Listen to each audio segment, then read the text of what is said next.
الحمد لله نحمده ونستعينه ونستغفره ونؤمن به ونتوكل عليه ونعوذ بالله من شرور أنفسنا ومن سيئات أعمالنا من يهده الله فلا مضل له ومن يضلله فلا هادي له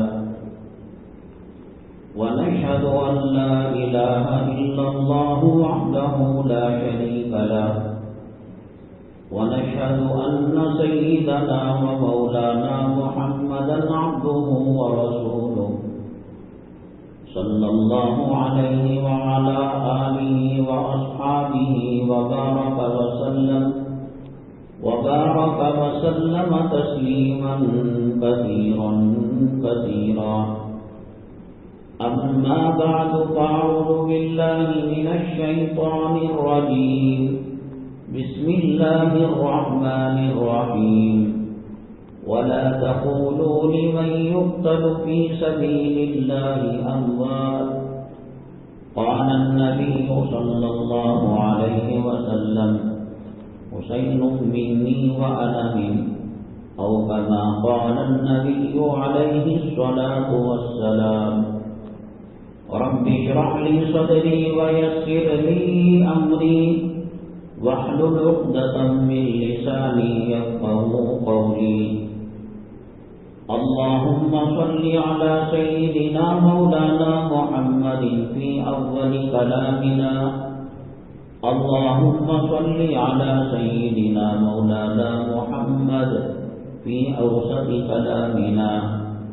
اللهم صل على سيدنا مولانا محمد في آخر كلامنا.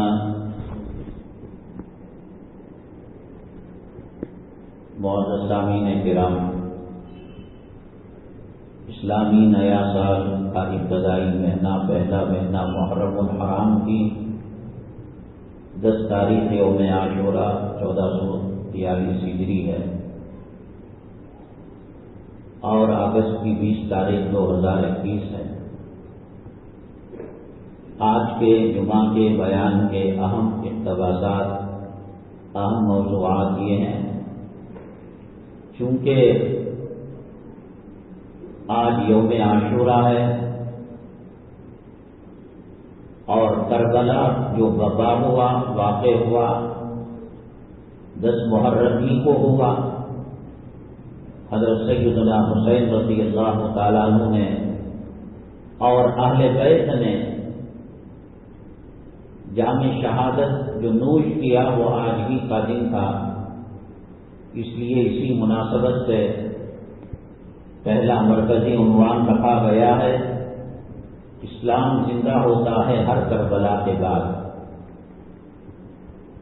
اور دوسرا جو عنوانات ہیں وہ حقیقت میں پچھلی جمعہ میں وقت کی تنگی کی وجہ سے رہ گئے تھے. وہ عنوانات ہیں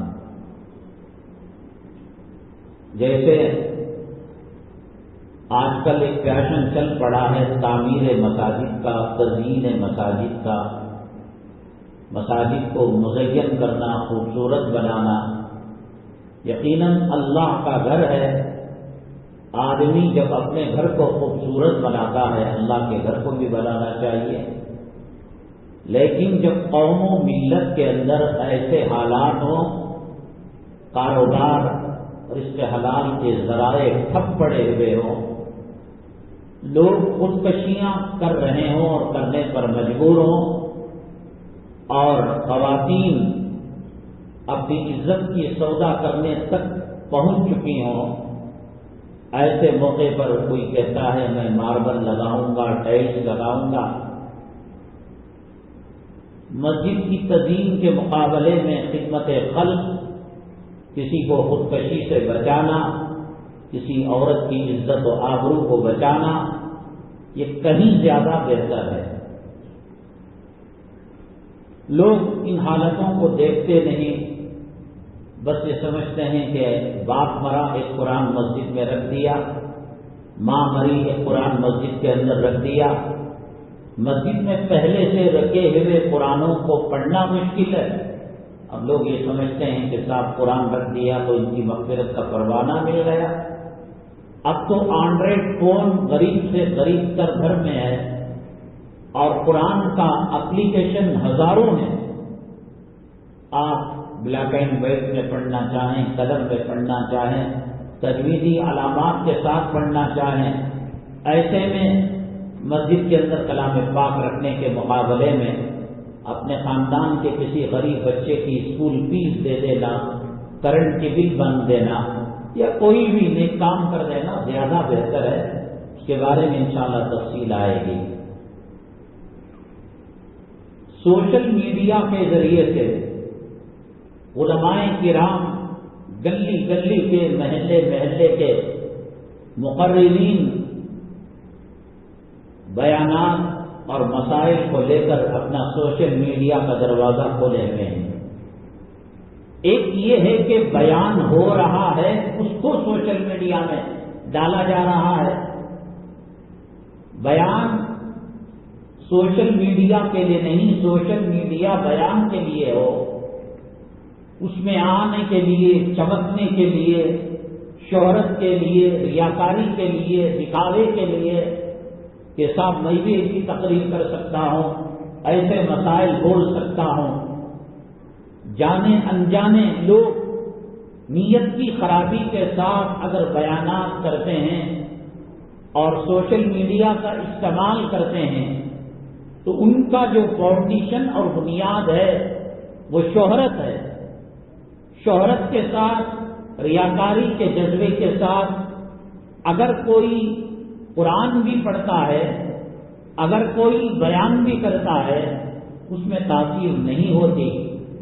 اخلاص باللہیت کے ساتھ بیانات ہوتے ہیں اور ان بیانات کو دوسروں تک پہنچانے کے لیے social media, WhatsApp, online اس کا استعمال کیا جاتا ہے تو اس میں تاثیر ہوتی ہے اور اس کے اندر آدمی کے اندر انقلاب اور بدلاؤ کا جذبہ پیدا ہوتا ہے۔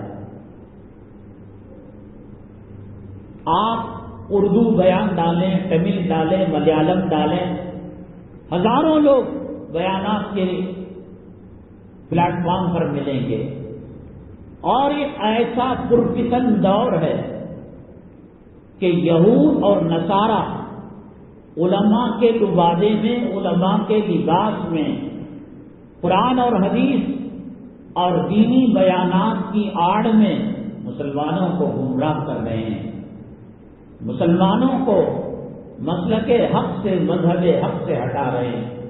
اس لیے شریعت نے جو طریقہ کار دے رکھا ہے، نبی کریم اور حضرات صلی اللہ علیہ وسلم اور حضرات صحابہ کرام کا دعوت و تبلیغ کا جو منہج ہے اسی کو اپنانا چاہیے، اسی میں زیادہ فائدہ ہے۔ اور وہ یہ ہے کہ اللہ کے نبی صلی اللہ علیہ وسلم نے فرمایا فانظروا امن تأخذون دینکم، پہلے بھانپ لو یہ کون ہے۔ ہر پیٹے والا، ہر جبے والا، ہر جوشیلی تقریر کرنے والا مسلمان ہو، اسلام اور مسلمانوں کا ہمدرد ہو کوئی ضروری نہیں۔ یہود و نصارہ بھی اسلامی لبادے میں آ کر اسلامی جیسی تقریریں کر کر لوگوں کو گمراہ کر سکتے ہیں اور تباہ اور برباد کر سکتے ہیں۔ اس لیے اس تعلق سے ہم نے عنوان رکھا، اس کی تفصیل آئے گی۔ اللہ تبارک تعالیٰ نے جو نظام چلایا ہے، سورج کا، چاند کا، ستاروں کا، سمندر کا، زمین کا، پہاڑوں کا، انسانوں کی پیدائش کا، جانوروں کی پیدائش کا، یہ اللہ تبارک تعالیٰ فطرت کے حساب سے کس علاقے میں کون سا میوہ دینا ہے، فروٹ دینا ہے، پھل دینا ہے، اس لیے حکماء اور سائنسدان اور اطباء اور ڈاکٹر کہتے ہیں اپنے علاقے کی پیداوار پھل کھاؤ۔ اللہ تبارک تعالیٰ اس مناسبت سے انسانوں کی صحت کے اعتبار سے اللہ تبارک تعالیٰ وہاں پھل دیتے ہیں۔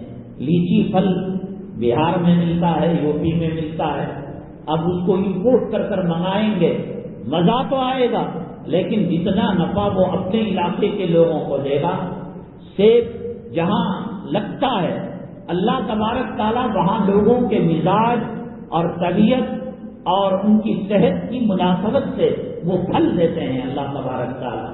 دنیا میں جو کچھ اللہ نے رکھا ہے، ہمیں بنگلور میں رکھا ہے، کسی کو یو پی میں رکھا ہے اور کسی کو یورپ میں رکھا ہے، تو اللہ تبارک تعالیٰ عین فطرت کے مطابق اس کے مزاج کے حساب سے اللہ تبارک تعالیٰ سسٹم چلاتے ہیں۔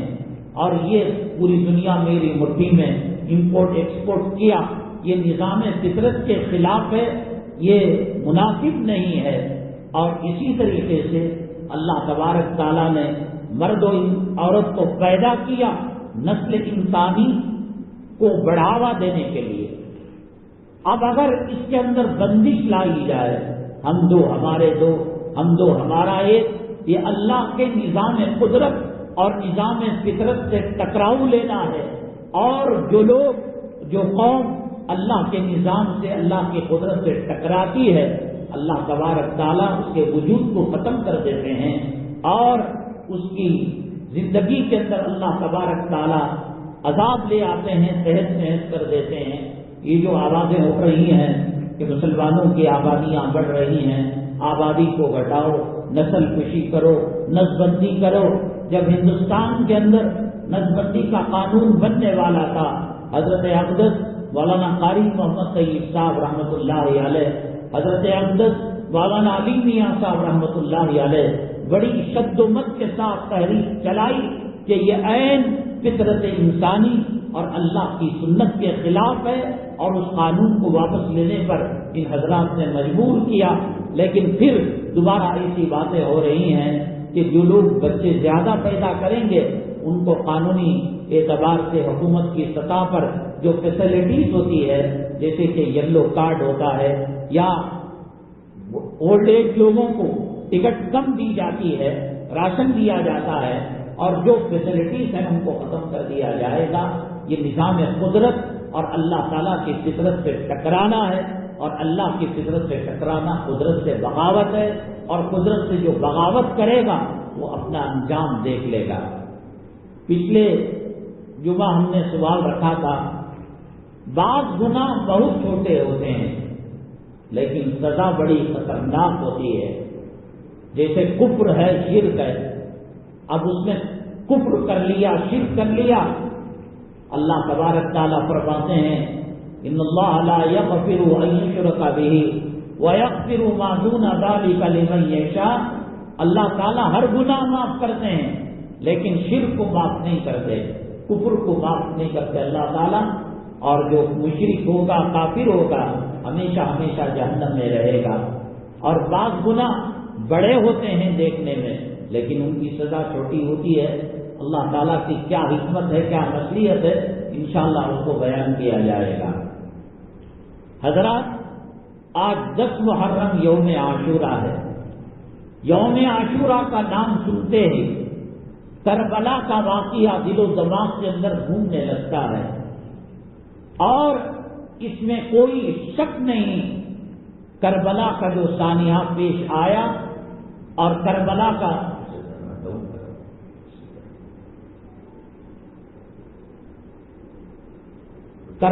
جو واقعہ پیش آیا، یقیناً قیامت تک کے ہونے والے حادثات میں سیدنا آدم علی نبینا علیہ الصلاۃ والسلام سے لے کر قیامت تک جو واقعات ہوں گے ان کے اندر بڑا عجیب و غریب اور دلوں کو دہلا دینے والا اور راتوں کی نیند حرام کرنے والا اور بے چین کرنے والا واقعہ ہے کہ نبی کریم جناب محمد رسول اللہ صلی اللہ علیہ وسلم کے آل اولاد اور آپ کے خاندان والوں کو ظلماً قتل کر دیا جائے، شہید کر دیا جائے، بچوں کو نہ چھوڑا جائے، عورتوں کو، خواتین کو نہ چھوڑا جائے، ان کی بے حرمتی کی جائے، ان کی بے عزتی کی جائے۔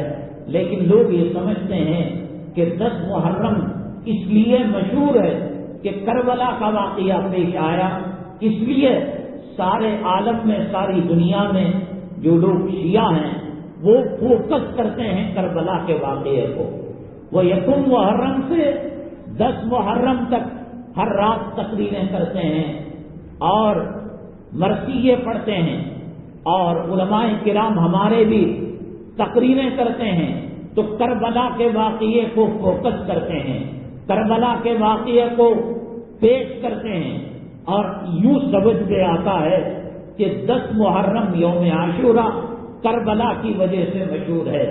حضرت حسین رضی اللہ تعالیٰ عنہ 60 ہجری کے بعد کبھی کسی وقت واقعہ پیش آیا کربلا کا، آپ اور اہل بیت کے 70 افراد اللہ کے راستے کے اندر شہید کیے گئے.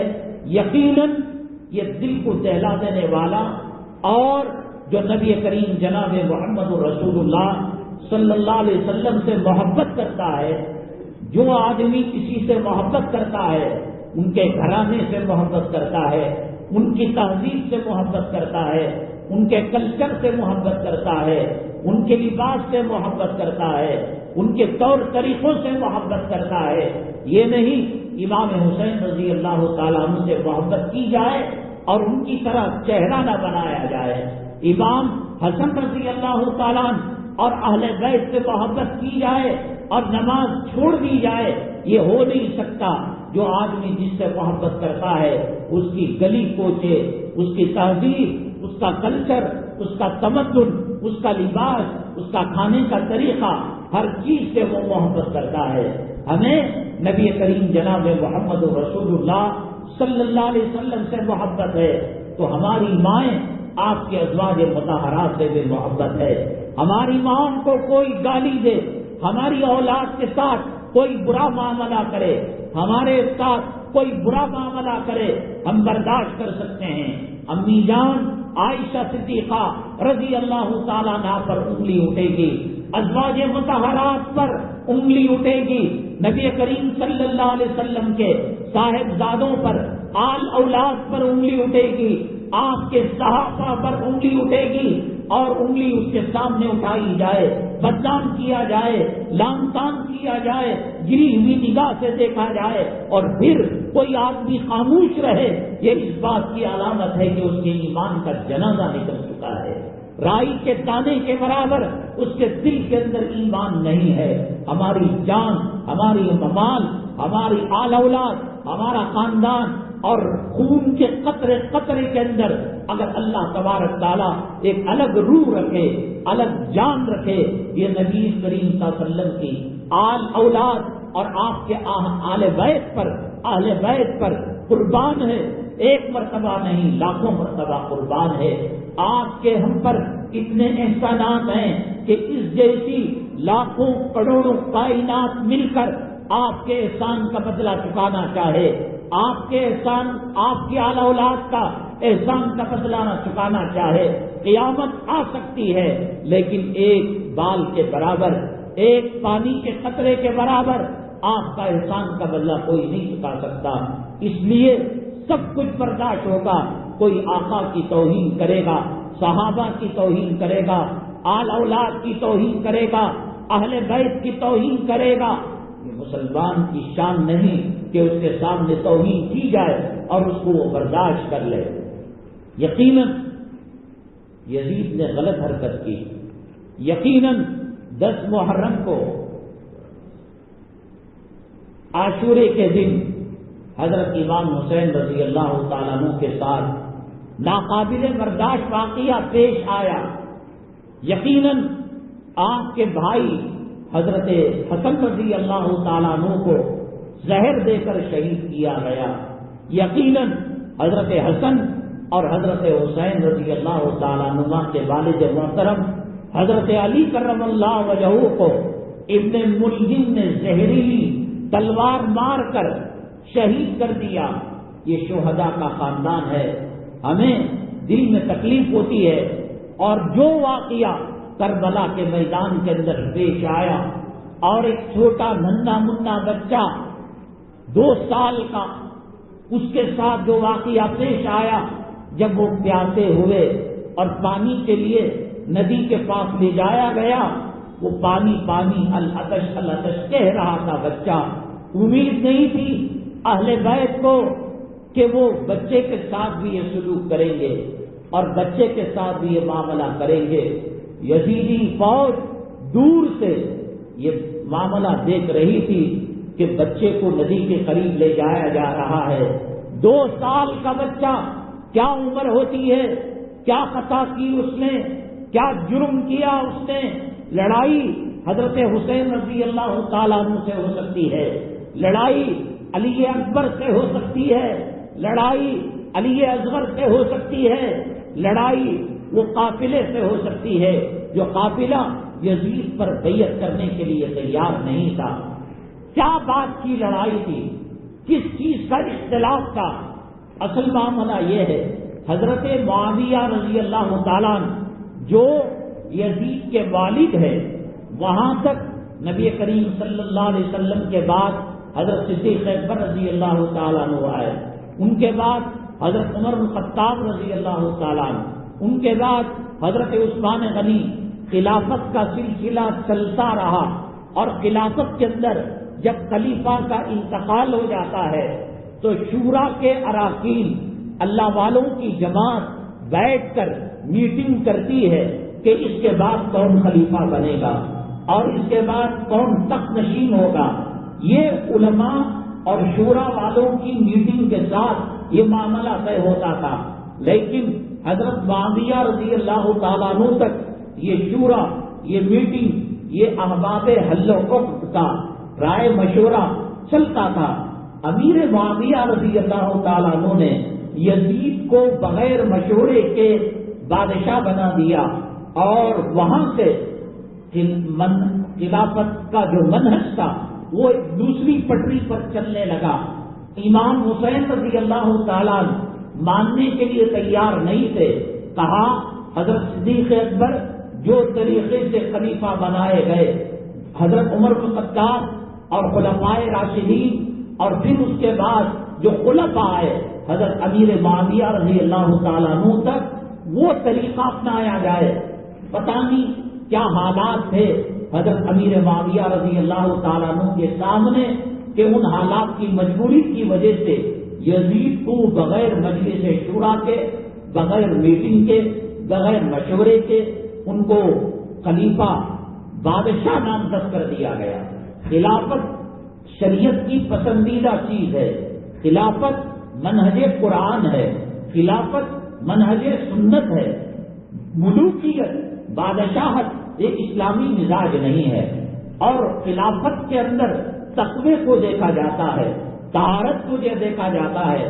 آپ تمام خلفائے راشدین کی ہسٹری پڑھیں گے. حضرت سیدنا عمر بن خطاب رضی اللہ تعالیٰ عنہ کئی لاکھ مربع میل پر آپ نے خلافت کے جھنڈے کو قائم کیا تھا. لیکن کبھی جمعہ پڑھانے کے لیے آتے تو تاخیر ہو جاتی.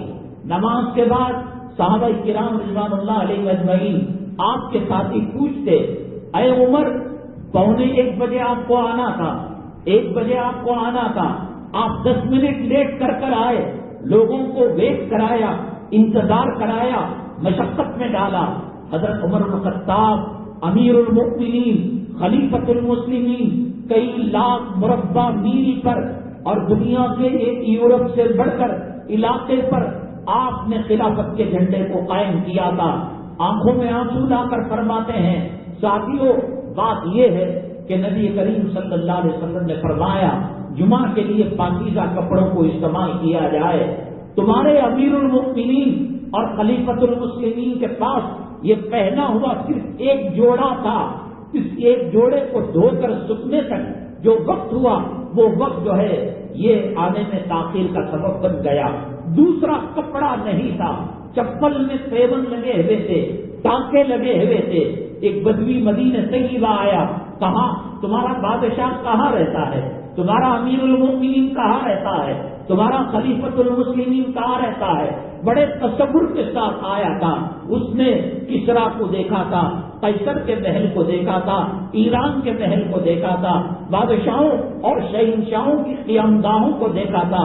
ایک تصور، ایک خواب اور ایک سجایا ایک خیال لے کر آیا تھا ایسا محل ہوگا، واچمین ہوں گے، ہاتھ میں تیر اور بھالے ہوں گے، کہا کہ وہاں ملیں گے، اور وہاں جا کر جو دیکھا درخت کے نیچے اینٹ کا تکیہ بنا کر وہ امیر المؤمنین جس کی جنت کے اندر محل بن چکا تھا، وہ امیر المؤمنین جس کے لیے نبی کریم صلی اللہ علیہ وسلم نے دعا کی تھی، مانگ کر لیا تھا، وہ امیر المؤمنین جو زمین پر چلتا تھا اور آسمان سے وحی آتی تھی، وہ امیر المؤمنین جس راستے سے چلتا تھا شیطان راستہ ہٹ کر کاٹ لیتا تھا، وہ امیر المؤمنین جو راتوں کو روتا تھا اور یوں کہتا تھا کہ میری دور حکومت میں حکومت اور خلافت کی جگہ ایک کتا ایک جانور بھی پیاسا مر جائے گا، مجھے ڈر ہے کہ کہیں اللہ کو میں اس کا جواب نہ دے سکوں۔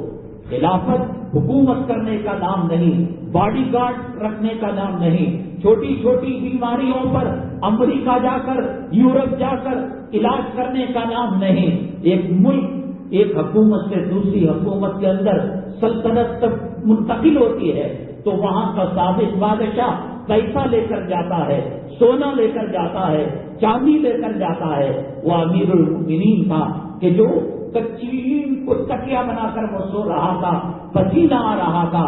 وہ امیر المؤمنین تھا جس کے جانور کو بیت المال کی چراگاہ کے اندر چلایا گیا، معلوم پڑا سارے جانور بیت المال کو وقف کر دیے، کہا کہ بیت المال مسلمانوں کی امانت ہے، اس میں امیر المؤمنین کے اونٹ چارہ نہیں چل سکتے۔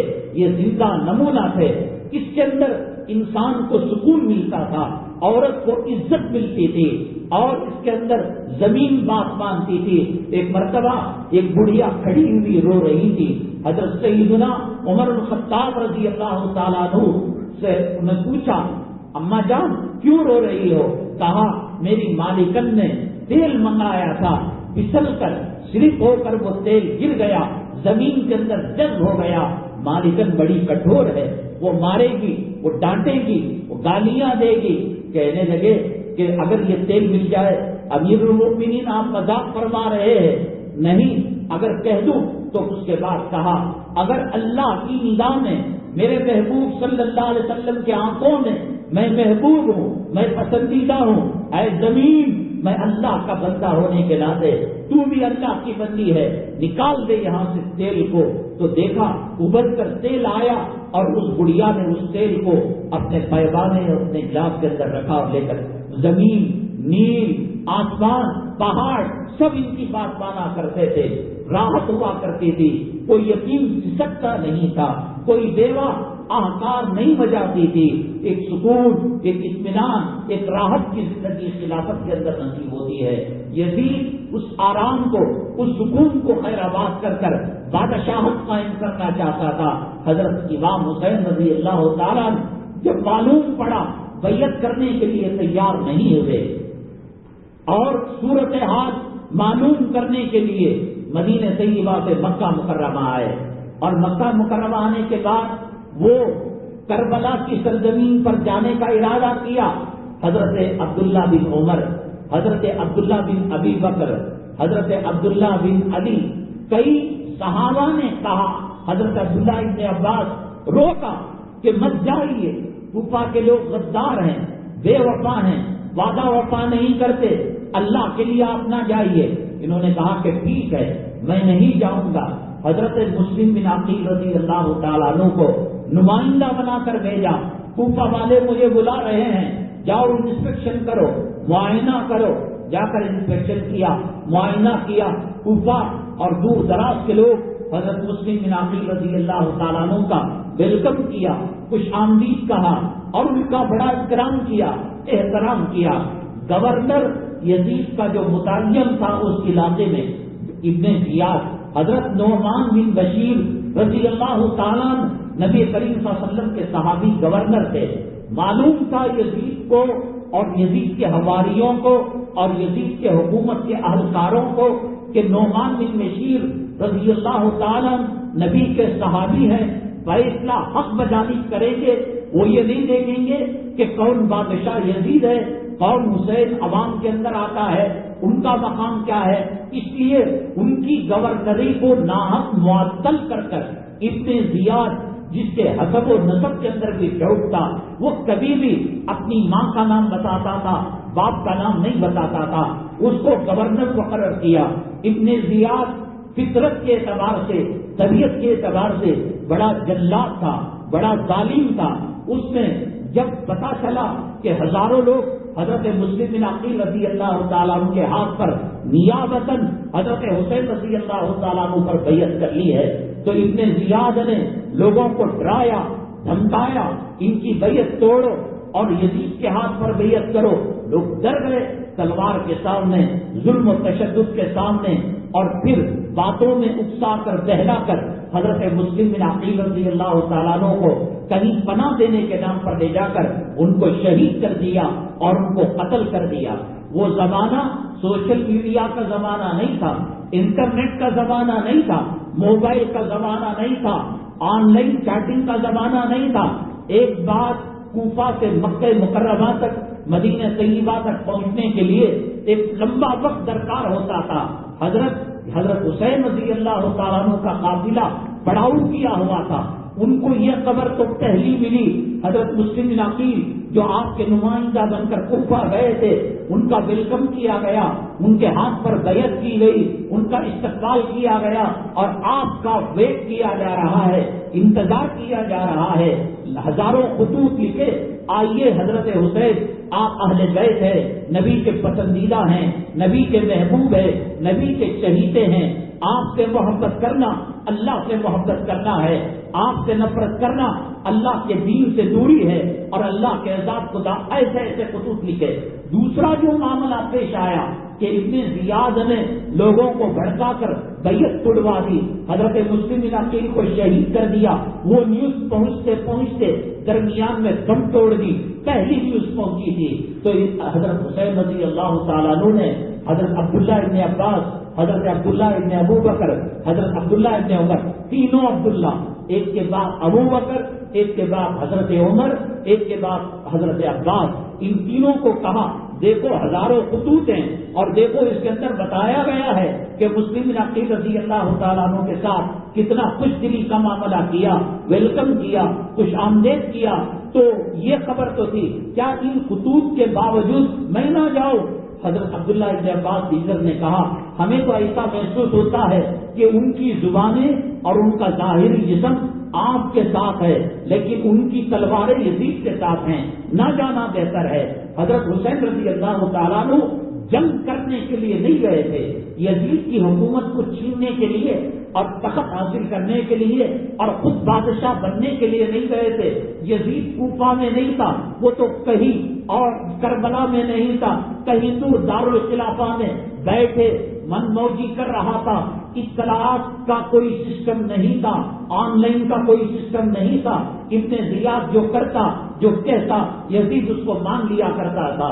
اگر یزید سے حکومت کو چھیننا ہوتا، حضرت حسین رضی اللہ تعالیٰ عنہ اہل بیت قافلے کے ساتھ یزید جہاں تھا وہاں جا سکتے تھے۔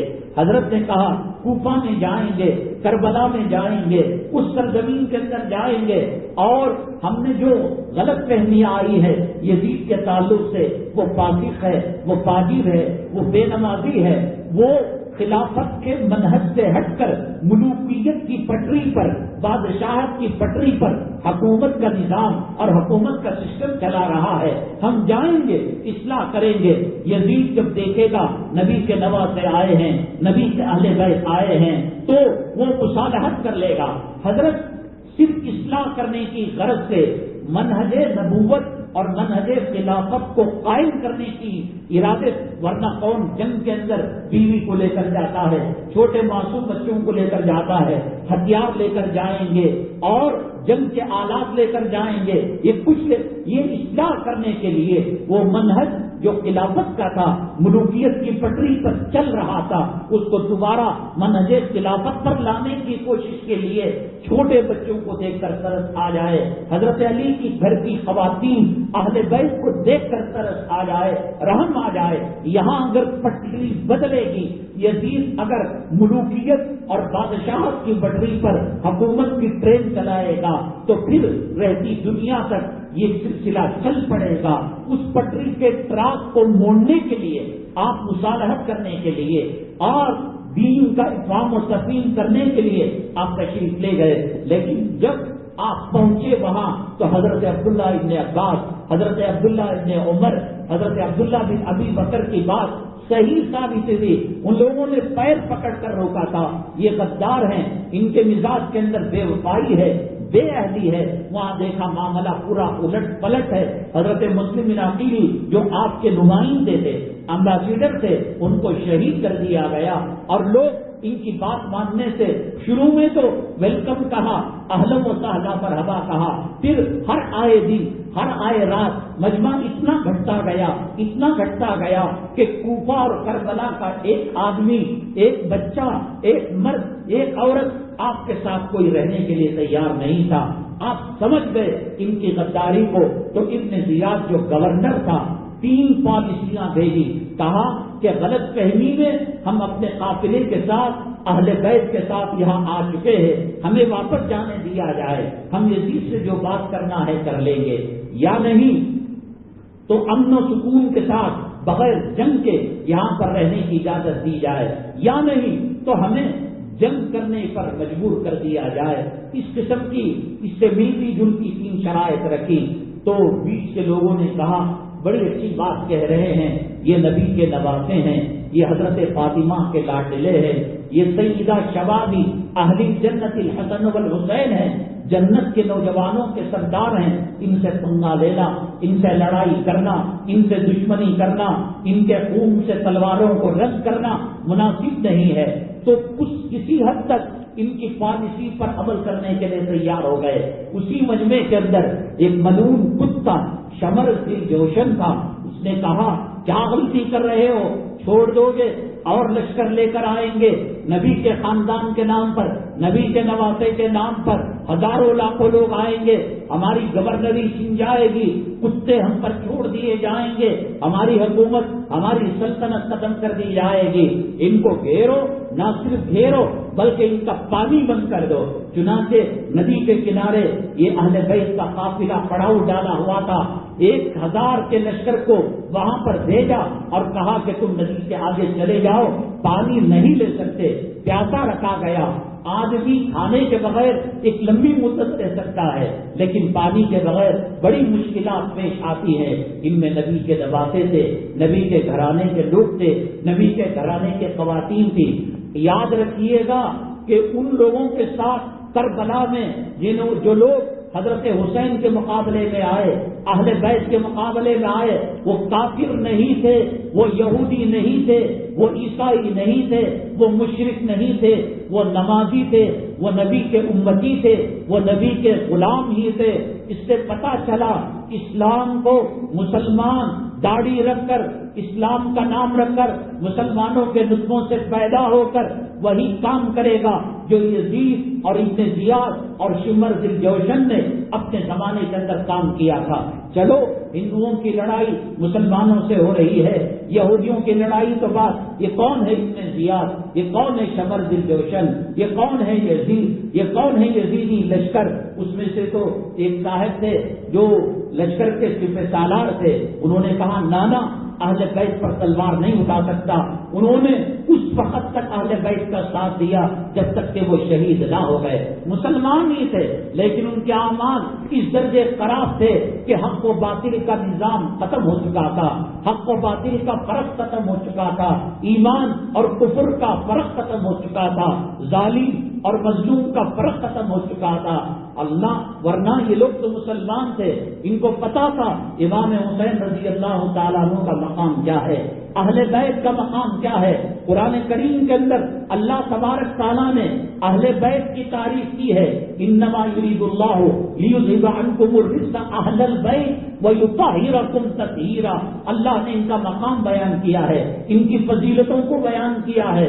آپ کیا نہیں سمجھتے 1400 سال بعد جب ہمیں پتہ چلتا ہے حضرت حسن کا مقام کیا، حضرت حسین کا مقام کیا، حضرت علی کا مقام کیا، حضرت فاطمہ کا مقام کیا، حسن کون تھے، حسین کون تھے، نبی کا ان سے کیا رشتہ تھا، اس زمانے کے اندر نبی کریم صلی اللہ علیہ وسلم کو نبوت سے سرفراز کیا گیا، رسالت سے سرفراز کیا گیا. بچوں کو پیار کرنا ایک آر سمجھا جاتا تھا، ایک عیب سمجھا جاتا تھا.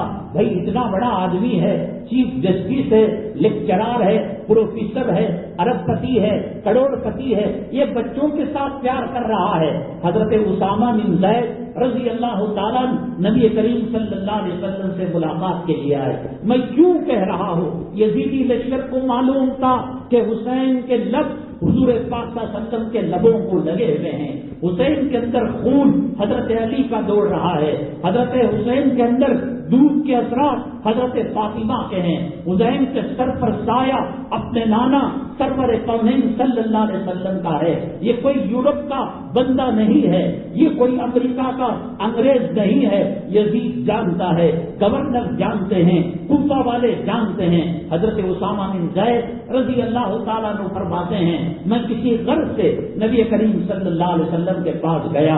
حسین کو کربلا کا سانحہ پیش نہ آتا، حسین کربلا میں شہید نہ ہوتے اور کربلا کا واقعہ پیش نہ آتا، سب بھی حضرت حسین کو اس وقت جب کربلا میں رسول اللہ صلی اللہ علیہ وسلم کا وصال مبارک ہوا، 7 سال کے تھے، اسی وقت اللہ کے نبی صلی اللہ علیہ وسلم نے ان کو فرما دیا سیدہ شبابی اہل الجنت الحسن والحسین. 7 سال کی عمر میں مجتہد جان فزا سنا دیا، حسن حسین میرے نوازے، میرے آنکھوں کی ٹھنڈک، میرے دل کی حرارت، میرے کلیجے کی راحت، جنت کے نوجوان. ابھی کربلا تو بہت دور ہے، ابھی کوفہ تو بہت دور ہے، ابھی جو ہے معرکہ حسین بہت دور ہے، ابھی یزید کی شرارت اور ابن زیاد شمر دل جوشن کے حرامی پنا بہت دور ہے. انتقال کے وقت 7 سال کی عمر تھی. حضرت اسامہ بن زید فرماتے ہیں نبی کریم صلی اللہ علیہ وسلم کے کتنے لاڈلے تھے، کتنے محبوب تھے، کتنے شہیدے تھے اور کس درجے پیار کرتے تھے. جب ہم کو پتا ہے کیا یزید کو پتا نہیں تھا، گورنروں کو پتا نہیں تھا، کوفہ والوں کو پتا نہیں تھا، تلوار انہوں نے کس کے سامنے اٹھائی ہے، سر کس کا قلم کیا ہے، نیزے کے اندر کن کے سروں کو رکھا ہے، کیا وہ نہیں جانتے تھے؟ انسان سے اللہ ہدایت چھین لیتے ہیں، انسان راہ راست سے ہٹ جاتا ہے، ہدایت سے، منہج خلافت سے، منہج قرآن سے، منہج سنت سے ہٹ جاتا ہے. اس کو پتہ نہیں چلتا کھانا کیا ہے اور حلوہ کیا ہے، اس کو پتہ نہیں چلتا انسانیت کیا ہے، حیوانیت کیا ہے، اس کو پتہ نہیں چلتا ظلم کیا ہے اور مدد کیا ہے. دیکھو حضرت اسامہ بن زید فرما رہے ہیں کہ میں جو پوچھنا تھا پوچھ لیا. ایک کمبل تھی، ایک چادر تھی، اس کے اندر 2 چیزیں ابھر رہی تھی جیسے تربوز کے سر ہوں، ایسے ایسے حرکت کر رہے تھے. حضرت میں نے کہا اس زمانے کے اندر اولاد سے میاں محبت کرنا، چوما چاٹی کرنا، ان کو سینے سے لگانا، ان سے پیار و محبت کی بات کرنا. اسی لیے جب حضرت ابراہیم کا انتقال ہوا نبی کریم صلی اللہ علیہ وسلم رونے لگے. صحابہ کرام نے کہا اتب کی آپ بھی روتے ہیں بچے کے انتقال پر، یعنی بچوں سے پیار. وہ زمانہ وہ تھا کہ لڑکیوں کو زندہ درگور کر دیا جاتا تھا، حیوانیت کا دل میں سینے میں دل نہیں ہوتا تھا، رحم نہیں ہوتا تھا. ایسے زمانے میں حضرت اسامہ نے دیکھا چادر کے اندر 2 تربوز کی طرح، مٹی کی طرح چیزیں ہل رہی ہیں. کہا اللہ کے نبی صلی اللہ علیہ وسلم یہ کیا ہے؟ فرمایا میرے نوازے ہیں، یہ میرے بچے ہیں، یہ میرے دل کی حرارت ہے. اور چادر کو دور کیا، پیر کے پاس سے گھٹنے تک لایا، گھٹنے سے پھر کمر تک لایا، کمر سے سینے تک لگایا اور سینے سے چمٹ کر فرمایا حسین مجھ سے ہے اور میں حسین سے ہوں. جو حسین سے محبت کرتا ہے اے اللہ تو بھی اس سے محبت کر. اتنا چاہتے تھے، اتنا محبت کرتے تھے کہ ایک مرتبہ گھوڑے کی طرح بن گئے، ہاتھ کو سامنے رکھ لیا، گھٹنے کے بل، گڑگوں کے بل جیسے جانور ہوتا ہے کس طریقے سے ہوتے. ایک صحابی آئے اور دیکھا کہ حضرت زین العابدین حضرت حسن، ایک بچی تھی گھرانے کی زینب رضی اللہ تعالیٰ عنہ، حسن حسین پیٹھ پر پشت پر بیٹھے ہوئے ہیں، نبی کریم صلی اللہ علیہ وسلم کو جانور کی طرح ہانک رہے ہیں، چل چل چل۔ صحابی نے کہا کتنے خوش نصیب ہیں حسن حسین، نبی کی پشت مبارک نصیب ہوئی، نبی کی پیٹھ نصیب ہوئی۔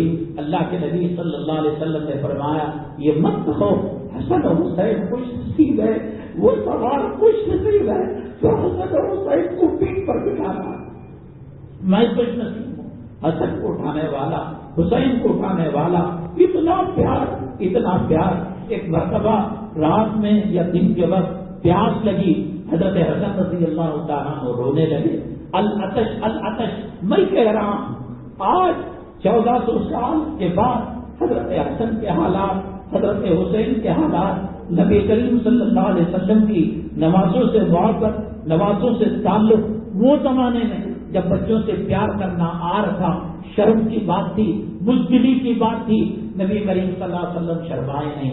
فرض نماز میں تہجد نہیں، ابابیل نہیں، اشراق نہیں، چاشت نہیں، نفل کی نماز نہیں، سنت کی نماز نہیں، فرض نماز میں نبی کریم صلی اللہ علیہ وسلم جب سجدے میں جاتے، یہ لاڈلے، یہ جنتیوں کے نوجوانوں کے سردار آ کر پیٹھ پر بیٹھ جاتے، نبی کریم صلی اللہ علیہ وسلم اگر سجدے سے سر اٹھائیں تو سجدہ لمبا ہو جائے گا، سجدے میں جب بچوں کو فرق پڑ جائے گا سجدے کو لمبا کیا کرتے تھے۔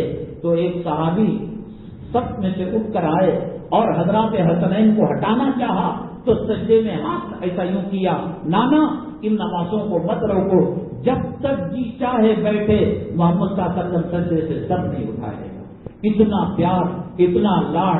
ایک مرتبہ پیاس لگی، حضرت حسن رضی اللہ تعالیٰ تو رونے لگے، نبی کریم صلی اللہ علیہ وسلم کا مقام تو قریب میں تھا، نمازوں کے رونے کی آواز دیکھ کر پریشان ہو گئے، سن کر پریشان ہو گئے، گئے نبی کریم صلی اللہ علیہ وسلم، فاطمہ گھر میں مشکیزہ نہیں، مشکیزہ دیکھا پانی نہیں، بٹکے میں دیکھا پانی نہیں، آج کس چیز کی کمی ہے؟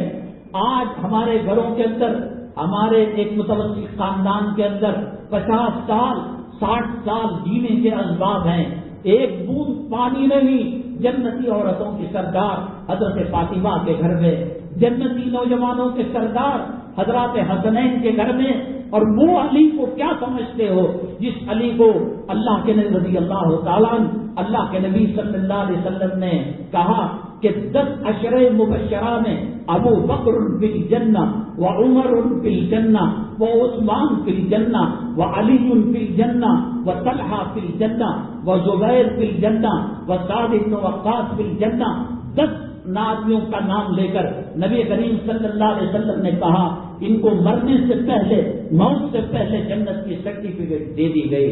وہ علی ہر صحابی کے ساتھ رضی اللہ تعالیٰ عنہ آتا ہے، عمر رضی اللہ تعالیٰ عنہ، عثمان رضی اللہ تعالیٰ عنہ، عبد الرحمن بن عوف رضی اللہ تعالیٰ عنہ، ہر صحابی کے ساتھ اللہ ان سے راضی ہو، وہ اللہ سے راضی ہو چکے۔ لیکن سیدنا علی کرم اللہ وجہہ، یہ علی وہ ہے جنہوں نے بچپن سے موت تک کسی بت کا سایہ نہیں دیکھا، کسی بت کا سامنا نہیں کیا۔ ہو سکتا ہے بعض لوگ بتوں کی پوجا کرتے تھے، آئندہ ایمان لے کر آئے، آئندہ اسلام لے کر آئے، وہ علی جن کی پرورش نبی کریم صلی اللہ علیہ وسلم نے کی۔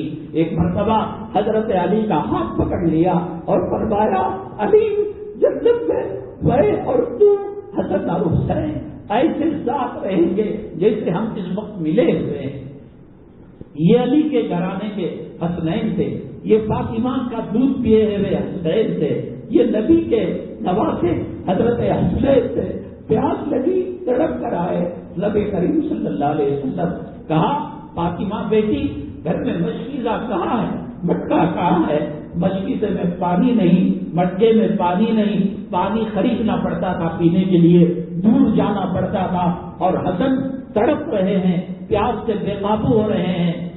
گلاس لیا، دعا کرتے، برسات ہو جاتی، مٹکے میں معجزے کے طور پر پانی آ جاتا، لیکن باہر گئے، ایک مریت بکری جو مرنے کے قریب تھی، تھن سوکھے ہوئے تھے، اللہ کے نبی صلی اللہ علیہ وسلم نے پشت پر ہاتھ پھیرا، تھن بھر گئے اور دودھ سے لبریز ہو گئے۔ نبی کریم صلی اللہ علیہ وسلم نے دودھ کو دوہا، اپنے ہاتھ سے لا کر حسن کو پلانے لگے. حضرت حسین کہنے لگے مجھے بھی چاہیے مجھے بھی چاہیے، تو حضرت حسن ہی کو پلانے لگے. حضرت فاطمہ رضی اللہ تعالیٰ عنہ نے پوچھا میرے آقا میرے سردار میرے ابو کیا آپ کو صرف حسن سے پیار ہے؟ کہا پیار تو دونوں سے ہے، لیکن پہلے انہوں نے پانی مانگا تھا، جب تک یہ سیراب نہیں ہوں گے پیالہ میں نہیں دے سکتا. تو چنانچہ سیراب کر کر پھر پیالہ منتقل کیا حضرت حسین رضی اللہ تعالیٰ عنہ پر. حضرت حسن سر سے لے کر کمر تک نبی کریم صلی اللہ علیہ وسلم کے ہم شکل تھے، اور کمر سے لے کر پیر تک حضرت علی کرم اللہ وجہہ کے ہم شکل تھے. حضرت حسین سر سے لے کر کمر تک حضرت علی کے ہم شکل تھے، اور کمر سے لے کر قدموں تک نبی کریم صلی اللہ علیہ وسلم کے ہم شکل تھے. کیا یزید کو پتا نہیں تھا کہ نبی کتنا محبت کرتے ہیں، کتنا چاہتے ہیں؟ کیسے پشت پر بٹھایا، کیسے فرض نماز پر پیٹھ پر سوار ہونے پر سجدے کو لمبا کر دیا. قافلہ کہیں جا رہا تھا، حسنین اونٹ پر سوار تھے، وہ بچے تھے، معصوم بچے تھے. انتقال کے وقت جب 7 سال کی عمر ہے تو پھر نبی کریم صلی اللہ علیہ وسلم کی حیات میں کتنی عمر رہی ہوگی؟ کہاں العطش العطش پیاس لگی ہے. نبی کریم صلی اللہ علیہ وسلم کے کانوں کے اندر آواز پہنچی. نبی کریم صلی اللہ علیہ وسلم نے کرنا چاہا، یہ کر سکتے تھے، قافلے کو اسکل وہیں پر روک کر اپنے اونٹ کو روک کر حسنین کی سواری کو اپنے پاس بلا سکتے تھے. قافلے کو اسٹاپ کیا، روکا، اونٹ کو پیٹ طرف کیا اور حضرات حسنین کے پاس گئے اور جا کر کہا کیا ماجرا ہے؟ ابا حضور نانا جان پیاس لگی ہے. قافلے میں پوچھا ہے کسی کے پاس پانی ہے، کسی کے پاس مشکیزہ ہے، کسی کے پاس مٹکا؟ تو کسی نے جواب نہیں دیا. اس کے بعد کہا آؤ نماز تو نیچے اترو. اونٹ کے حوض سے دونوں نماز سے نیچے اترے. اللہ کے نبی صلی اللہ علیہ وسلم نے پہلے حضرت حسن کو لیا اور اپنی جیب مبارک زبان مبارک نکالی. کہا جب تک تمہاری پیاس ختم نہ ہو اس وقت تک میری جیب کو چوستے رہنا.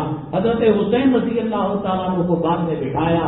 اس کے بعد وہ کہنے لگے نانا جان جنت کے بہتی نہروں کی لذت کو ہم نے آج پایا ہے. یہ وہ نواسے ہیں جنہوں نے نبی کریم صلی اللہ علیہ وسلم کے لعاب مبارک کو، جنت کے چشموں سے زیادہ قیمتی لعاب مبارک کو اپنے منہ کے اندر لیا تھا. ہم تک روایت آئی، ہم تک حدیث آئی، ہم تک ان کی سیرت آئی، ہم تک ان کا کردار آیا. تو کیا یزید کے لشکر تک، ابن زیاد تک، کوفے والوں تک یہ خبر نہیں پہنچی؟ کون سا کتا ان پر سوار ہو چکا تھا، کون سے خنزیر کے لطفے سے وہ پیدا ہوئے تھے. انسان ہدایت سے ہٹتا ہے، انسان ضلالت پر آتا ہے، انسان کے دل پر دماغ پر ختم اللہ علی قلوبہم وعلی سمعہم وعلی ابصارہم غشاوہ.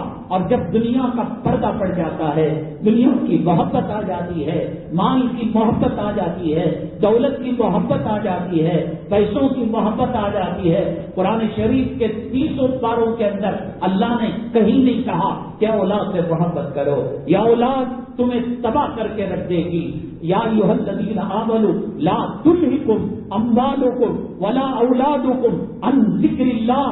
کہیں یہ مال یا اولاد تمہیں اللہ کے ذکر سے غافل نہ کر دے. ہاں طبعی طور پر، فطری طور پر اولاد سے محبت، بیوی سے محبت، مال سے محبت ہے، لیکن علماء سے جب تک تعلق نہیں ہوگا یہ زہر تباہ کر دے گا، برباد کر دے گا. یا اولاد کی انسان تو میں تو کہتا ہوں کہ 10-20 روپے 30 روپے میں اپنی زندگی کا گزارا میں آپ کو بتاؤں گا.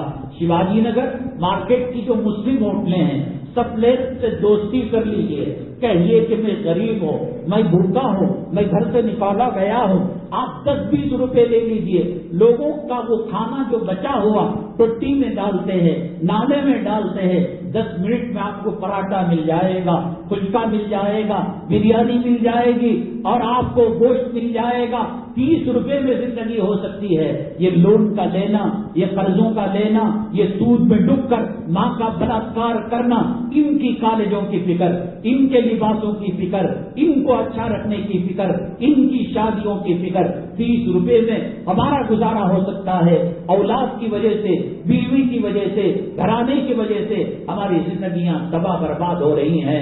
حلمی مزید جیسا جہنم کے اندر جہنمی کو ڈالا جاتا ہے تو جہنم کہتا ہے اور ڈالو اور ڈالو. کیا نبی کی اولاد نہیں تھی؟ کیا نبی کی بیویاں نہیں تھی؟ کیا اولیاء اللہ غوث پاک رحمت اللہ علیہ، پیران پیر رحمت اللہ علیہ، چلو کربلا کے میدان کے اندر حضرت حسین کے سامنے ننھے گنے بچے نہیں تھے، عورتیں نہیں تھی، لڑکیاں نہیں تھی، ان پر وہ ظلم کیا گیا، ان پر وہ ستم کیا گیا کہ ظالم گھرانے کی یزید کی بیوی جب اس کے دربار کے اندر حضرات اہل بیت کے سروں کو نیزے کے اندر پرو کر، جس میں 2 سال کے بچے کا بھی سر تھا، اس کا قصور صرف یہ تھا کہ منع کیے ہوئے نہر پر پانی پینے کے لیے لے جایا جا رہا تھا، ایک حرامی کتے نے دیکھ لیا کہ حضرت حسین کے گھرانے سے، ان کے قیام سے اور ان سے تعلق رکھنے والا 2 سال کا بچہ آیا، تیر نشانہ باز تھا، سیدھے گلے کے اندر لگا اور گلے کے اندر رکھ کر بچہ 2 سال کا شہید ہو گیا۔ کیا برا چاہا تھا اس نے؟ کیا اس نے قصور کیا تھا؟ لڑائی حضرت حسین سے تھی، لڑائی اختلاف جو ہے خلافت کا، ملوکیت کا تھا، کون سا گھرانہ تھا؟ ان کی تطہیر کی قسمیں کھائی جا سکتی تھی، ان کے واسطے سے جہنمی جنت کے اندر جاتے تھے، ان کو دیکھ کر لوگوں کی پیاس بجھا کرتی تھی، ان کو نبی نے سینے سے لگایا تھا۔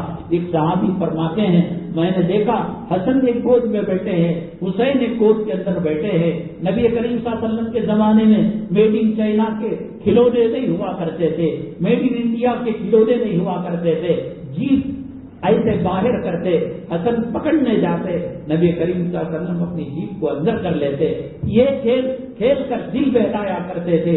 پیاس پر نبی نے زبان سے ان کی پیاس بجھائی ہے۔ آج جب ظلم سر چڑھ کر بولتا ہے، آدمی راہ راست سے ہٹتا ہے، وہ زمزم کو خدا نہ کرے استنجا سمجھنے لگتا ہے، وہ پیشاب کو زمزم سمجھنے لگتا ہے، وہ حق کو باطل سمجھنے لگتا ہے، وہ باطل کو حق سمجھنے لگتا ہے۔ یہ علماء کے بیانات، یہ قرآن سے محبت، یہ علماء کی اولیاء کی قربت، یہ آپ کو اولاد کی محبت سے روکے گی۔ نبی نے بھی محبت کی، ایسی محبت کی کہ حضرت فاطمہ کو جنتی عورتوں کا سردار بنا کر چھوڑا، ایسی محبت کی کہ نوازوں کو سیدہ شباب اہل الجنت الحسن والحسین، نوجوان کا سردار بنا کر بھیجا۔ علی سے محبت کی، علی کی پرورش کی، تو کہا کہ میرا گھر تمہارے گھر کے سامنے ہوگا۔ وہ محبت کی جو جنت کو پہنچانے والی تھی۔ ایسی محبت نہیں کی کہ جو ہے منڈے چٹ چولی اور چاند کٹ کمر والی، اس کو دنیا کے کتے دیکھ کر زنا کا لحاظ اپنے جو ہے منہ سے نکالیں۔ خیال زنا 2 شرمگاہوں کے ملنے کا نام نہیں ہے، زنا آنکھ کا ہوتا ہے، زنا دل کا ہوتا ہے، زنا خیالات کا ہوتا ہے، زنا تصور کا ہوتا ہے۔ جس عائشہ نام کی بیٹی کو، جس فاطمہ نام کی بیٹی کو نیم برہنہ کر کر سیکسی کپڑے پہنا کر، آج کا برقع نہ رہا، آج کا نقاب نہ رہا، آج کا حجاب نہ رہا، اس سے بہتر نئیٹی ہے جو سیکس کی دعوت دیتی ہے۔ یہ تو ایسے کپڑے پہن کر غیر محرموں کے محفل کے اندر جاتی ہے کہ قبر میں جس کا پیر پڑ چکا ہے وہ 90 سال کا بوڑھا سیکس میں مبتلا ہو جاتا ہے، شہوت میں مبتلا ہو جاتا ہے۔ برائی کرنے کے اندر کم سے کم وہ شرمگاہوں کو نہ ملائے، آنکھ کا زنا کرتا ہے، دل کا زنا کرتا ہے، خیالات کا زنا کرتا ہے۔ ان کی وجہ سے، اولاد کی وجہ سے اپنی آخرت برباد مت کرو، بیوی کی وجہ سے اپنی قبر کی زندگی برباد مت کرو۔ دیکھو حضرت حسین رضی اللہ تعالیٰ عنہ کے سامنے وہ یزیدی لشکر جو جانتا تھا آقا کی آنکھوں کے ٹھنڈک، آقا نے کہا یہ مجھ سے محبت کرتے ہیں، میں ان سے محبت کرتا ہوں، اے اللہ تو بھی ان سے محبت کرنا اور ان سے محبت کرنا جو ان سے محبت کیا کرتے ہیں۔ اور فرمایا حسین بضعۃ منی، حسین میرے جگر کا ٹکڑا ہے، میرے خون کا حصہ ہے، میرے جسم کا حصہ ہے۔ کیا ان یزیدیوں کو پتا نہیں تھا؟ کیسے جب حضرت حسین رضی اللہ تعالیٰ عنہ نے کہا عصر کی نماز کا وقت ہے، شمر دل جوشن نے کہا پڑھو اپنی نماز، ہم نماز کے لیے فرصت نہیں دیتے۔ حضرت حسین رضی اللہ تعالیٰ عنہ میدان کے اندر آئے، کئی 100 وار تلوار کے، تیر کے اور جو ہے دوسری آلات کے جسم چھلنی ہو چکا تھا۔ اس حالت کے اندر بھی کئی یزیدی لشکر کو واصل جہنم کیا، پانی مانگا، وضو کے لیے پانی نہیں دیا، تیمم کیا اور سجدے میں گئے تو ابن زیاد نے ایک کو کہا جا ان کا سر قلم کر دے. وہ گیا، حضرتا ہوا واپس آ گیا. ابن زیاد نے کہا تیری ماں تجھے کھوئے. شمر جوشن نے اس کو اکسایا، پھر وہ جا کر سر قلم کر دیا اور پھر اس کے بعد گھوڑے روکوائے گئے. کیا دشمنی تھی آل بیت سے، کیا دشمنی تھی حضرت حسین سے. اگر قتل کرنا تھا، شہید کرنا تھا، عزت کے ساتھ کرتے. کپڑے ان کو نکالے گئے، برہنہ ان کو کیا گیا، ان پر گھوڑے دوڑائے گئے. حضرت زینب جب حضرت حسین کو رخصت کر رہی تھی تو چمٹ گئی بہن اپنے بھائی سے اور سینے پر بوسہ دینے لگی، بیچارے پر بوسہ دینے لگی. حضرت حسین نے کہا یہ باقیہ زندگی میں تو پیش نہیں آیا، بہنا ایسا کیا آج آپ رخصت کر رہی ہیں؟ حضرت زینب نے فرمایا آپ میں نے رسول اللہ صلی اللہ علیہ وسلم کو دیکھا، نانا جان کو دیکھا، وہ بے سے انتظار کر رہے ہیں. حضرت زینب نے پوچھا اے میرے نانا کس کا انتظار کر رہے ہو؟ فرمایا کل جو ہے میرا نواسا، میرا جگر کا ٹکڑا حسین مجھ سے ملاقات کرنے والا ہے. حسین میرے بھائی یہ آج آخری ملاقات ہے. جب زمین نے دیکھا کہ نبی کا نواسا، نبی کا جگر کوشا مادردار گھرانہ ہو چکا ہے، کپڑے نوچ لیے گئے ہیں، گوشت کو نوچ لیا گیا ہے، ہڈیوں کو جدا کر دیا گیا ہے اور گھوڑوں کو دوڑایا گیا ہے، تو اس کے بعد زمین کو غیرت آئی اور پھر اس کے بعد زمین نے وہ ہوا چلائی، وہ دھول آئی، وہ مٹی آئی، ان شہداء کے جسم کو پردہ کیا. جب ان شہداء کے سروں کو نیزوں پہ رکھ کر یزید کے دربار میں لے جایا گیا. یزید کی بیوی با پردہ تھی، با شرع تھی، لیکن جب ان عورتوں کی حالت کو دیکھا، ان کے کانوں سے مال نکالنے کے لیے نوچا گیا، ان کے سر سے دوپٹہ نکالا گیا اور نیزے کے اندر سروں کو رکھ کر یزید کے پاس لے جایا گیا. یزید نے حضرت حسین کے لبوں پر چھڑی ماری، سر پر چھڑی ماری. حضرت زید ابن ارقم رضی اللہ تعالیٰ، یہ ارقم وہ ہیں بڑے بوڑھے صحابی ہیں. جب مکہ مکرمہ میں پارلیمنٹ ندوہ بنائی کافروں نے، ان کا گھر تھا حضرت زید کا ارقم، تو انہوں نے دار ارقم بنا کر نبی کریم صلی اللہ علیہ وسلم سے کہا کہ آپ اپنی پارلیمنٹ ہاؤس بنائیں. روتے ہوئے کہا کبھی نے ملعون اس لب پر مارتا ہے، اس لب پر نبی نے اپنے ہوٹ لگائے تھے، بوسہ کیا تھا، اس لب پر مارتا ہے. ابن زیاد کا انجام اسی جگہ جہاں پر یزید کے سامنے حضرت حسین کا سر پیش کیا گیا، وہ ایک الگ عنوان ہے. قاتلان حسین کا انجام کیا ہوا؟ بہرحال یہ واقعہ تھا کربلا کا. جان تو دے دی، بچ سکتے تھے، بھاگ سکتے تھے، کمپرومائز کر سکتے تھے، لیکن حضرت حسین نے کہا یہ نبی کا گھرانہ ہے، سر کٹ سکتا ہے یزیدیت کے سامنے، باطل کے سامنے، لیکن سر جھک سکتا نہیں. یہ معاہدہ کیا، یہ ایگریمنٹ کیا. اگر یہ نہ کرتے قیامت تک کے لیے خلافت اور ملوکیت کی جو جنگ تھی وہ ختم ہو جاتی. لوگ ملوکیت کو بھی اسلام سمجھنے لگتے اور ایمان سمجھنے لگتے. بہرحال یہ جو یوم عاشورہ ہے، میں نے آپ کو بتایا یہ خوش نصیبی ہے یوم عاشورہ کی. حضرت حسین کے واقعے نے 4 چاند لگا دیے، اہل بیت نے 4 چاند لگا دیے. بھوکے پیاسی حالت کے اندر انہوں نے کمپرومائز نہیں کیا، انہوں نے صلح نہیں کی، انہوں نے کسی کے سامنے سر جھکایا نہیں. ہم نے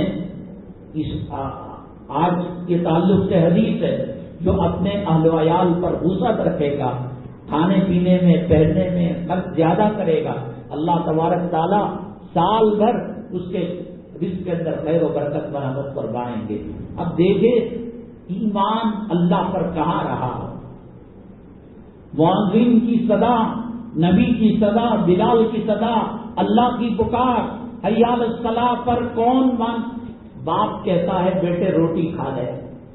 اب ایک طریقہ یہ ہے کہ بیٹا یوں کہے میں روٹی نہیں کھاتا، اور دوسرا طریقہ یہ ہے بولتا تو نہیں مگر کھاتا بھی نہیں. دونوں باپ کے نافرمان ہیں. ایک تو بولتا ہے، ایک تو نماز سے کیا ملے گا. ایک کہتا ہے کہ اذان تو سنتا ہے لیکن جاتا نہیں. کہاں ایمان رہا، کہاں بھروسہ رہا. کیرلا میں جائیں گے، بنگال میں جائیں گے، کشمیر میں جائیں گے، صاحب ہماری روزی میں خیر و برکت نہیں.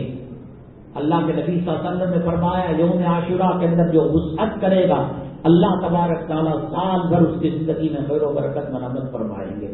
کہاں نئے کپڑے نظر آ رہے ہیں, کہاں گھروں کے اندر ان کا کالا نظر آ رہا ہے. نبی کی بات پر ایمان نہیں. برتھ ڈے منائیں گے, بیوی کے اینیورسری منائیں گے. ہمارے پاس جو حیثیت تھی آپ دیکھیے, ہر چیز ہم نہیں پہن کر آئے. اللہ کے نبی صلی اللہ علیہ وسلم پر اعتماد ہے, بھروسہ ہے, اسی کو ایمان کہتے ہیں. خرچ کیجیے, اور دینے کی بات تو نہیں ہے یہاں, تو اپنے اہل و عیال پر خرچ کرنے کی بات ہے. روزہ اللہ کے نبی صلی اللہ علیہ وسلم نے فرمایا, مجھے امید ہے پچھلے 1 سال کے گناہ کو اللہ تعالیٰ معاف کر دے گا. بہرحال اللہ تبارک تعالیٰ ان کربلا کے شہداء کے صدقے میں امت کے مسائل کو حل فرمائے. اللہ کربلا جیسی اس کی چھوٹی آزمائش کا بھی ہم سامنا نہیں کر سکتے, ہم بھی چھونا نہیں چھوڑ سکتے. ہم 10-20 کی روزی کے اندر جھوٹی قسم کھاتے ہیں, ہم لوگوں کے آنکھوں میں دھول جھونکتے ہیں. کربلا میں اگر حسین کے قافلے میں آپ ہوتے, کیا جورو کو دیتے, کیا بچے کو دیتے؟ حضرت ابراہیم علیہ السلام کے مقابلے میں ان کے سامنے اسماعیل علیہ السلام تھے. آپ اگر ابراہیم علیہ السلام کی جگہ ہوتے, اسماعیل علیہ السلام آپ کا بیٹا ہوتا, کیا چھری چلاتے؟ اسماعیل پر چھری چلانے کی بات نہیں. کربلا کی سرزمین پر 2 سال کا بچہ جب پانی مانگتا ہے تو گلے پر تیر پھینکا جاتا ہے. حضرت حسین اس خون کے نکلنے والے فوارے کو ہاتھ میں لے کر آسمان کی طرف اڑاتے ہیں اور کہتے ہیں, اللہ اگر تو اسی پر رضامند ہے, تو اسی پر خوش ہے کہ نبی کے اعلی اولاد ذبح کی جائے, شہید کی جائے, اللہ اس سے بڑا سودا کرنے کے لیے ہم تیار ہیں. 1 خروش برداشت نہیں کر سکتے آپ, کیا قربانی؟ الصلاۃ خیر من النوم پر بستر چھوڑ دو, حلال و حرام کی تمیز کرو. سود کھا کر تم کھاؤ گے, میری ماں کا بلاత్కాر نہیں, میں کھاؤں گا تمہاری ماں کا بلاత్కాر نہیں. اپنی ماں کی عزت کرو جس ماں نے 9 ماہ تک پیٹ کے اندر پالا پوسا, جس ماں کے قدموں کے نیچے جنت ہے. وہ کہہ رہے ہوتے کربلا میں کس طرف ہوتے؟ شمر سے جوشن کی طرف ہوتے, یزید کی طرف ہوتے, حضرت حسین.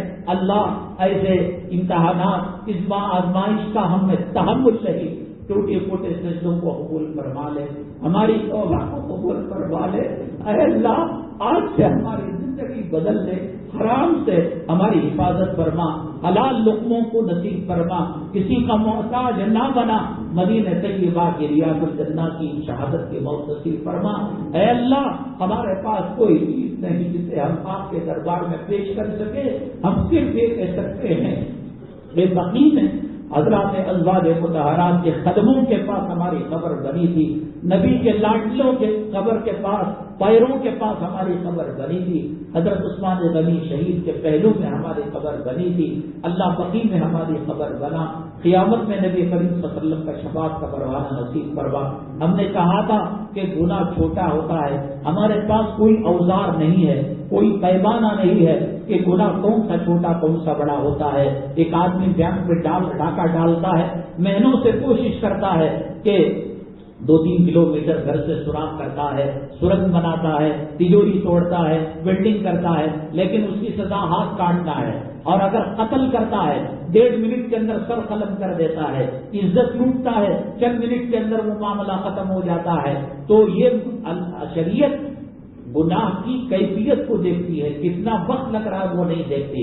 اگلی جمعہ طاہا مسجد کے اندر ڈی جے ہلی کے اندر ایک عظیم جو عنوانات رہ گئے ہیں, عمدن میں نے اس کو چھیڑا نہیں کہ عاشورہ میں کربلا کی باتیں, حضرت حسین رضی اللہ تعالیٰ عنہ کی محبت کی باتیں آ کر ہمارا نیٹ ورک بجائے فلمی اسٹاروں سے لگنے کے حضرت حسین سے محبت ہو, حضرت حسن سے محبت ہو, حضرت زینب سے محبت ہو, کربلا کے شہداء سے محبت ہو, اس لیے زیادہ تر اس کے وقت کے اندر لگایا. اور یہ دوسرے عنوانات بھی بڑے اہم ہیں. ایک اہم عنوان کہ صحابہ میں صرف ایک صحابی حضرت علی ہیں جو کعبے کے اندر پیدا ہوئے. کیوں پیدا ہوئے؟ اگر یہ اشرافت اور فضیلت کی بات کی تو دوسرے صحابہ وہاں ڈلیوری کے لیے کیوں نہیں لے کر گئے؟ اور عورت کی ڈلیوری ہوتی ہے, گندگی نکلتی ہے, نفاس کا خون آتا ہے, ناپاک خون آتا ہے, جگہ گندی ہوتی ہے. ان کو کیا سوجی کعبے کی سرزمین کے اندر جو حرم کعبہ ہے, یہ تو ہے مطاف, ایک ہے اللہ کا کعبہ، کعبے کے اندر ان کی پرورش پیدائش ہوئی، خون نکلتا ہے، ناپاک ہوتا ہے، یہ حرکت کیوں سرزد ہوئی؟ اگر یہ قابل فضیلت ہے تو دوسرے صحابہ نے کیوں نہیں کی؟ اگر یہ بے ادبی گستاخی ہے، حالانکہ اہل عرب ایمان لانے سے پہلے مکے کا احترام کرتے تھے، کعبے کا احترام، حجر اسود کا احترام، حرام پیسہ نہیں لگانا، پھر کیوں یہ واقعہ پیش آیا؟ اس عظیم الشان سوال کے جواب کے ساتھ وہ خدمت خلق، مسجدوں کی بناوٹ اور آن لائن جو شہرت پسند علماء بیان کر رہے اور جو آبادی پر پابندی کی بات ہے، حضرات آپ کو معلوم ہے حالات ہندوستان کے نازک ترین چل رہے ہیں۔ اس مسجد کا کیس بھی عدالت کے اندر چل رہا ہے، عدالتی کارروائیوں کے اندر لاکھوں روپے صرف ہو جاتے ہیں۔ اس وقت یہ کوئی مسجد کے اندر ماربل لگانے کا، اے سی لگانے کا یا اسے مزین کرنے کا مسئلہ نہیں، مسجد کے وجود کو بچانے کا مسئلہ ہے۔ آپ سے درخواست سے زیادہ چندہ تعاون کرتے ہوئے جائے، اور اسی طریقے سے ایک ادارے کی امانت ہے عرق گلاب اور حلال صابن اور دیگر چیزیں، اس کو خریدنا، ضروریات بھی پوری ہوتی ہیں، مدرسے کا تعاون بھی ہوتا ہے۔